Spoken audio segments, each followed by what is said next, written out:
Radio Kosova. Stetoskop. Emision për shëndetësi.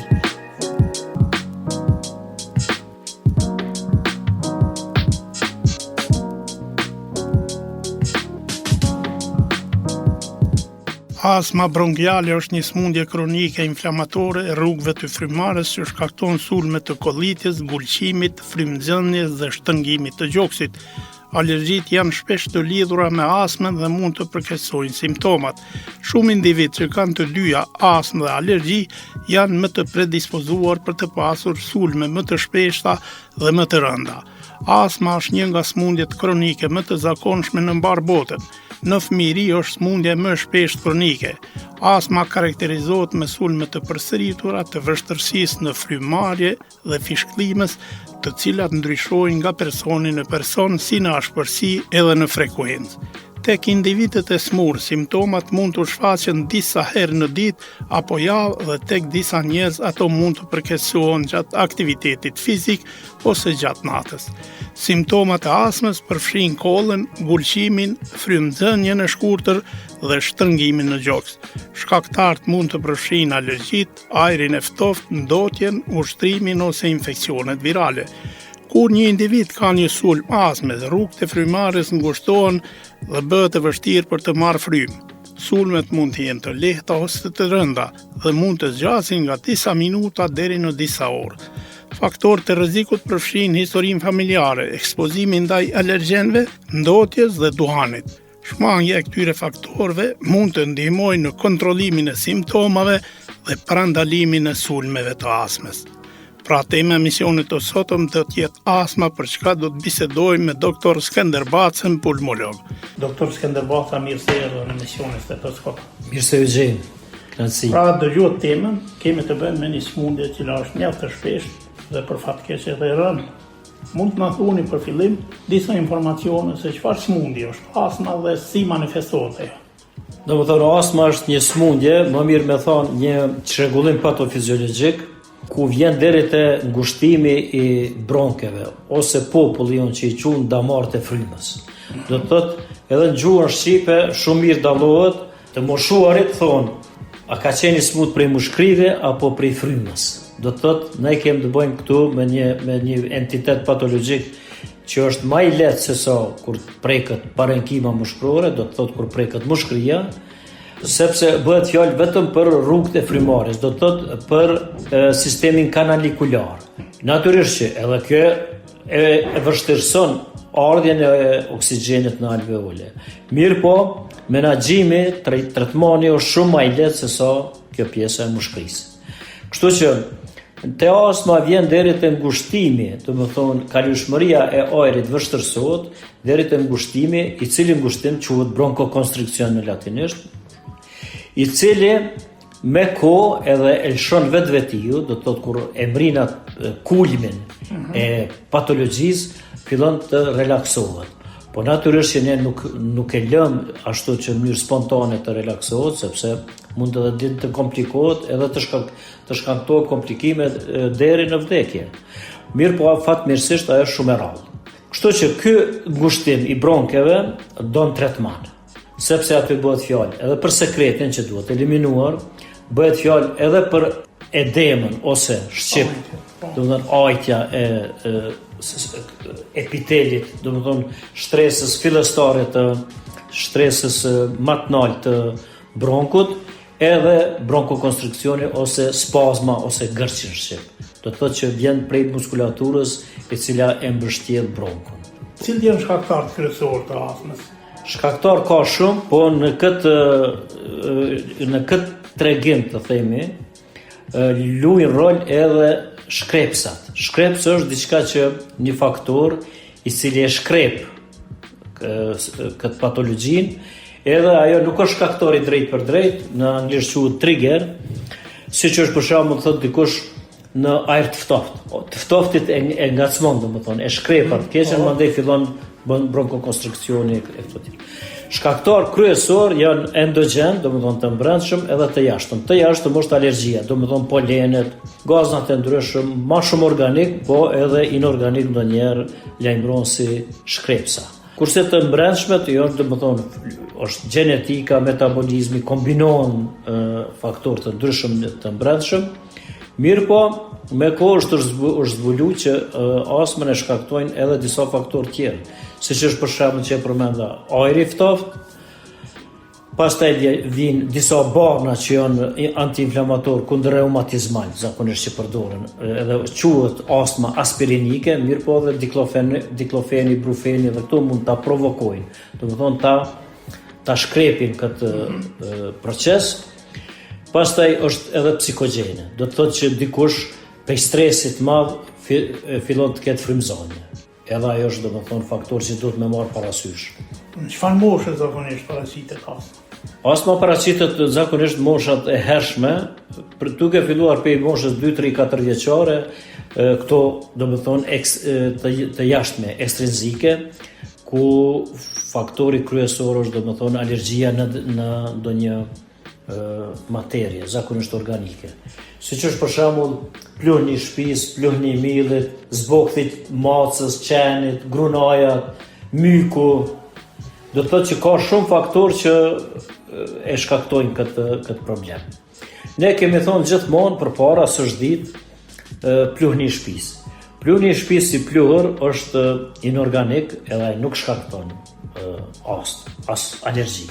Mirë po, në pluhnin e shtëpisë jeton një parazit që quhet Dermatofagoides pterorinus, i cili lajmërohet si alergjen, se ajo është organik, është gjallëse gjallë, domethënë është krijese gjallë, edhe si parazit shkakton këtë problemin. Te ne fatkeqësisht ka edhe parazitoza, domethënë edhe skraja din me shkaktue alergjin, e kjo alergji me u shpreh si astmë. Pastaj duhet pas parasysh që fëmijët të cilët janë alergjik, edhe rrinë aty ku pihet duhani, me kohë e zhvillojnë astmën, edhe ato në 92% të rasteve. Kurse fëmijët që janë alergjik, në këto që i përmendëm, dhe nuk rrinë aty ku pihet duhani, domethënë kursehen nga provokimi, nga shkrepsi, nga tymi i duhanit, ata vetëm 8%. Do të thotë merreni me mend se është 12 fish është fëmiu i rrezikuar më shumë se sa ky që nuk rrin aty ku pihet. Duan pirja pasive. Është, Për absolutisht. fakt keq, jemi dëshmitar se ligji për duanin, edhe pse ekziston ai, nuk po batohet. Ashtu është. Po. Fatkeqësisht. Doktor, cilat janë disa nga shenjat që tregojnë se mund të kemi probleme të tilla? Do të thotë simptoma ose ankesa kryesore për të cilën vijnë pacientët ose prindet i sjellin fëmijët është frymëzania. Edhe ajo frymëzania është natyrisht ekspiratore, ngujohet ajri në mushkëri dhe nuk mund të dalë jashtë për shkak të që e përmendëm ngushtimin e bronkeve. Edhe kjo patologji shkakton rrëmjen e oksigjenit në gjak, e ma vonë edhe në domethënë inde, se problemi është indet, kur indet vujnë, do të thonë organe tjera vujnë, siç është zemra, truri, veshka, që janë kryesore për funksionimin normal të organizmit në atë moment. Pastaj është kolla me këlbaz, domethënë këlbaza duhet të eliminohet. Nëse vjen deri te ndonjë superinfeksion, do të thotë që është terreni i përshtatshëm që të zhvillohet ndonjë infeksion, atë natyrisht që kemi edhe temperaturë, këlbaza bëhet e verdhë, edhe duhet të intervenohet edhe me antibiotik. Përndryshe, astma menaxhohet mirë, edhe dihet publikisht që sportista shumë eminent, kulmor, kanë astmë edhe me terapi funksionojnë shumë mirë. Konkretisht Bekami, si futbollisti kulmor botnor, është me astmë edhe me sprej, domethënë na që e quajmë sprej, domethënë pompa ose terapi inhalatore. Pastaj këta dy notarët, noti është shumë i përshtatshëm për astmatik. Edhe në Amerikë këtë fëmijë që kanë astmë i orientojnë ka noti. Edhe ata notojnë për ta luftuar, për ta parandaluar dhe të zhvillohet organizmi normalisht. Këta fëmijë tash është konstatuar se nuk guxojnë, nuk është mirë me notue në bazene me që ujin e kanë me klor, por e bëjnë me sodë bukës. Unë i kam pa edhe te ne ka bazena me sodë bukës. Që e pastrojnë atë, domethënë dikush e ka ditë edhe i ka thonë pranorit bazenit që qitë bazen për fëmijë laje edhe maje dhe sodën e bukës aty. Edhe unë e dalloja të shija dhe kum dallu me njerë dhe kum pyet trajnerin atë që kjo është soda e bukur për fëmijë. Kështu që Mark Shpici ka qenë notar amerikan i cili në Olimpiadën e Münchenit 1972 atje i ka fitu 12 dhe 14 medalje e prej aty në 7-8 arit apo 10. E është me ast, me punë. Kjo është përsërit dikon 50 vjet mbrapa, ma vonë me Phelpsin. Phelpsi është notari po i cili në 2 olimpiada i ka fitu 25-6 medalje prej aty në dikon 18 apo 20 arit. Do më thonë 2 olimpiada, njëra mas tjetrës, do më thonë një sportist kulmor. Kështu që këte po e themi dhe gjithmonë e propagandojmë këtë që prej astmës nuk do të frigohemi edhe të kemi apo paragjykime se është fundi botës. Sigurisht se është menduar më herët se po se ki astmë, atëherë do thotë e pak punë. Po që ashtu. Përpara është menduar se edhe ka pas bazë që të mendosh ashtu se s'ka pas qasje në mjekësi, domethënë në shërbime shëndetësore, s'ka pas terapi adekuate ose të përparuar apo edhe natyrisht që prindi si prind, natyrisht që nuk as ti prind, po nuk mundet me përballu ashtu gjendjen e fëmijët i cili ngulfatet. Mirë po, tash duhet vedisohemi si qytetar edhe si prind që astma nuk është kurfar tragjedie, astma menaxhohet mirë, edhe atë që e thash në fillim, është çrregullim. Domethënë në anglisht disorders, jo smundje, në latinisht morbus, na I themi smundje, amerikanët I thonë disease, po është çrregullim ose disorders që kur të menaxhohet mirë ka remisione të gjata. Për shembull ka pacienta të cilët 5-6 vjet nuk kanë asnjë atak. Te ataku ka problemi. Domethënë te bulfatja. E ataku I përmendëm pse vjen e çysh vjen, po ato që duhet me pas sa marrall edhe mundësisht heq për një kohë shumë gjatë. Po, doktor, është e vështirë bëhet diagnoza e astmës? Diagnoza nuk është e vështirë, po sa që është në moshat fëminore, më vonë bëhet më e vështirë sepse vjen shprehje edhe bronkiti kronik, edhe duan pirja, do të thonë një person I cili për 20 vjet duan. Konkretisht dje kom pas një pacient cili tash I kanë thonë që ka astmë. Tash është problem në moshën 50 vjeçare me diagnostifiku dikën me astmë, kur është pyetje edhe bronkiti kronik obstruktiv, edhe kur është pyetje duhan pirja. Me këtë edhe emfizema. Domethënë janë 3 smundje obstruktive, 3 smundje që I ngushtojnë bronket. Astma, bronkiti edhe emfizema. E këto smundja ndonjëherë ndërlidhen në simptomatologji e terapi, kështu që quhet ajo fenomeni I mbishtresimit. Domethënë kur një entitet patologjik I ka elementet e 2 smundjeve edhe nuk diferenciohet mirë edhe me ashtu. Në anglisht është overlap sindroma ose sindroma e mbishtresimit.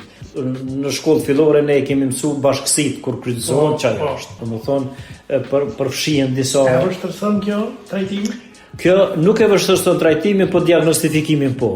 Diagnostifikimi përpara ka pas shumë më me rëndësi për shkak të implikimeve ligjore në kuptimin e pensionimit invalidor apo që dikush I ka bishnu punës, tash domethënë simulon e tjera, domethënë disa çështje tjera, kurse sa I përket terapisë menaxhohet mirë edhe kjo të dy entitetet po kur kemi gëshetim ashtu po prognoza është më e mirë te astma se njerëzit tonë mendojnë që bronkiti është më I lehtë nuk është astma është më e lehtë edhe të menaxhohet edhe prognozën e ka shumë më të mirë absolutisht si bëhet trajtimi personal me astmë po domethënë gjithmonë në botë edhe organizata botërore e shëndetësisë trajtimin e bazon në kortikosteroide, do më thonë si antiinflamator në gjuhën shqipe e bjen kundër pezmatus, kundër ndezjes, një pezmatim I cili menaxhohet shumë mirë me kortikosteroide edhe e man në supresion, do më thonë e man nën kontroll këtë procesin, edhe masnej do më thonë gjatë ataqeve, natyrisht përpara kena dhënë ma shumë aminofilin, tash ma pak se barna tjera e në pyetje, e pastaj I për bronkodilatatorët, që grupi quhet beta agonist, do të thonë receptorët beta që ekzistojnë në bronke të stimulohen. Këto beta duhet të stimulohen në mënyrë që të kjo gërçi të relaksohet, të shlirohet apo të shlirohemi nga kjo patologji. Domethënë kjo është e dyta, ipën edhe me veprim të gjatë edhe me veprim të shkurtë. Për shembull salbutamolin njihet krejt botën ende gjithë astmatikët e bajnë në xhep, sepse kur kanë atak, ata e marrin. Terapia inhalatore që bëhet me aparat me rrymë, ajo është shumë adekuate sepse aerosoli është, domethënë janë sperklat, të themi sperklat që krijohen prej terapisë. Edhe ato inhalohen, do më thonë, thithën shumë ma letë se sa pompa ose pluhuri. Bashkësia Evropiane e ka një plan që këto sprejet, për shkak të freoneve dhe për shkak të materieve që nuk kanë bëjnë me terapi, po kanë bëjnë me ambalazhimin do më thonë, ruajtjen e kësaj terapie në formë të gasit, që ato të eliminohen, po të mirën vetëm pluhurat. Edhe pluhurat inhalohen, edhe natyrisht terapia inhalatore me rrymë. Te ne nuk e di një gjë që terapia inhalatore me rrymë, do të thotë që provojnë sperkla, është shumë adekuate sepse një anvise, një pensionist apo po e thojmë edhe punëtor që mundet ka qasje në aparat, edhe me zyre me pas aparatin e mund ta bën ato. Këto kanë përpara kanë qenë shumë më të shtrejta se so këto terapi në formë bomboljave. Dhe ka në kohën kur edhe tash përdoren në Amerikë shumë për shkak se ata udhtojnë shumë. Për shembull kanë 200 kilometra deri në vend punës apo tjera. Menaxhimi është çështje. Ose kur hypa i lift të shkon në katin e 70-80, ai mundet me pas atak. Te ne nuk është ai rast, kështu që nuk ka edhe shumë nevojë të përdoren këto krahasim me terapinë inhalatore. E ke fjalën për pompa. Një anvise çka ka me përdor pompa, ajo çdo ditë është shpejt. Është çështja e logjikës edhe menaxhimit adekuat. Tash natyrisht se secili e propagandon ato që ka mendon që është më mirë. Për shembull, kompanitë e mëdha e propagandojnë edhe prodhojnë çdo herë terapi më të avancuar, dhe ajo është krejt në rregull. Edhe kur prodhohet, ajo mas pari prodhohet në formën e bombolave apo plonit, pse është më lehtë të prodhohet, është çështja e lehtësisë. E pastaj ajo duhet të prodhohet në formë të ampullave. Edhe ato ampulla janë shumë, duhet me ditë me diferencu.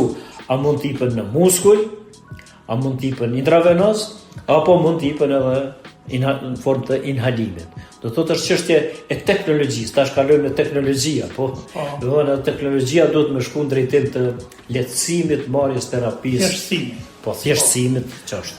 A ka dallim tek gjini? A sulmon njërin gjini më shumë? Ka teori ndryshme, statistika ndryshme, po në sa e shohim na këtu në Kosovë, sa kem po, është parafërsisht njëjtë. Do të thonë gjinia mashkullore është më atakume, por nuk ka shumë diferencë të madhe, si për shembull të smundje tjera me thonë 60 me 40 ose nuk kemi kësi dhana. Dallimet tjera. Astma dhe duantirja. A preferohet që personat me astmë të pinë duan apo jo? Sigurisht se duani nuk duhet ta konsumojnë absolutisht. Te astma bile që absolutisht nuk është çështje që shtrohet si pyetje. Te bronkiti kronik prap mund të bëhet që themi në një pazar. Për shembull mund të themi pacientet me rrallue duanin ose te emfizema, pse edhe ka terapi tjetër, oksigjeni e tjera. Mirë, po te astma jo. Te astma nuk absolutisht nuk. Po saqështë kur hym në problemet specifike siç është për shembull duhet me dallu atakun astmatik, që është sulm astmatik, edhe statusin astmatik që është gjendja astmatike, statusi zgjat mbi 24 orë pavarësisht terapisë. Domthonë jepni çka doni kur zgjat mbi 24 orë, ajo është alarmi kuq që vëzet. Edhe për pacientin edhe për shërbimin shëndetësor. Kurse ataku astmatik mundet me zgjat 10 minuta, 20 minuta, 1 orë, 2 orë, edhe kalon. Po kjo gjendja astmatike, statusi astmatik është mundet me qenë me fatalitet. E këto e shkakton, këto e provokojnë duhani, po sa që është duhani. Doktor Skënder, kemi hyrë minutat e fundit të misionit dhe zakonisht në fund flasim për preventive. Ka mundësi të prevenohet paraqitja e astmës? Po, absolutisht. Ato që e tham, është prodhu për shembull në tregun ton ka ardhur para 20 pas lirimit, kanë ardhur fshisat elektrike me ujë. Tash janë edhe përpara ka qenë ajo 2000 euro, tash ka edhe 100 euro, 80 euro. Domethënë absolutisht edhe mos me pas dikush në shtëpi probleme me, mirë është me pas fshisën elektrike me ujë, se vetëm uji, vetëm uji i nal këto gricat. Edhe këto parazitë, vetëm uji, asgjë tjetër. Se na kena anviset po pritojmë se është pak e rëndë e tjera, po e blejnë këtë me 7 filtera. Filterat janë vetëm për aeroplane dhe për raketa që shkojnë në hanë, se atje me që ujë në shtrejt, se është i rëndë. Këtu o dallimi. E njerëzit tonë s'pe kuptojnë që në të harrojnë filterat, në të harrojnë fshisat elektrike me teknologji tjetër përveç ujit, vetëm me ujit. Kjo është parandalimi kryesor që mund të bëhet. Pastaj, ata që janë astmatik, do të gjithmonë lagje qojna me piso ma shumë, ajrin e pastër, mi frekuentue, që si stash për shembull bazenin. Te ne futbolli për shembull për fëmijë është pak problem sepse ka pluhën. Kështu që prapë preferojmë notin.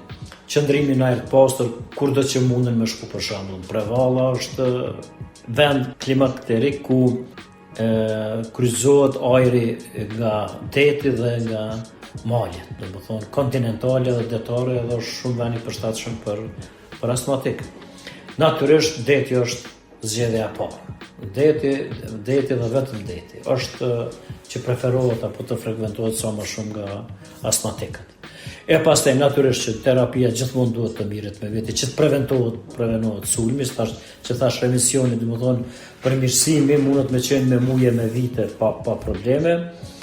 Edhe natyrisht ato që tham pemë sa më shumë të langshme, që kanë edhe vitaminë C, edhe vitamina C ndikon në parandalimin e astmës bashkë me kalciumin. Pemë siç është për shembull portokalli, limoni, mandarina, kiwi, domethënë që kanë lang shumë. Dhe natyrisht gjithmonë ne themi prapë kthehemi ajri i pastër, duhani, ajrosja e dhomës apo ajrosja e automobilit se në pjesë tjetër speciale në automobil. Doktor, nëse nuk e një gjë për të shtuar, unë ju falenderoj shumë që ishit pjesë e misionit Stetoskop dhe ju dëshiroj sukses në punën tuaj. Faleminderit dhe juve, mirupafshim për të mira. Të nderuar dëgjues, me kaq që kemi përfunduar emisionin sot, unë faleminderit për vëmendjen dhe vazhdoni të qëndroni edhe me tutje në valët e programit tonë.